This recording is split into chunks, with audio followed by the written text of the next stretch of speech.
உலகம் முழுவதும் இருள் சூழ்ந்தது. அசுரர்களின் அரசன் இரத்த பீஜன் எத்தனை முறை கொன்றாலும் அவன் மீண்டும் பிறந்தான்.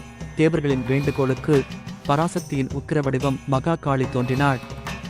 அவள் போரில் இறங்க வாள் ஒவ்வொரு வீச்சிலும் இரத்தம் சிதறியது. ஆனால் அந்த இரத்தம் நூற்றுக்கணக்கான புதிய அசுரர்களாக மாறியது. அதை தடுக்க காளி ஒரு யுக்தி கண்டுபிடித்தாள்.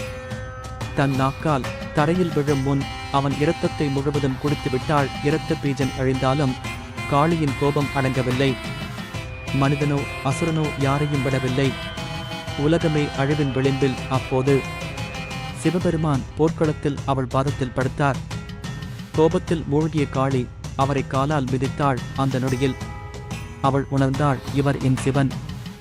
வெட்கத்தில் அன்பில் நாக்கை நீட்டி வணங்கினாள். சக்திக்கு அறிவு சேர்ந்தால்தான் பிரபஞ்சம் சீராகும்.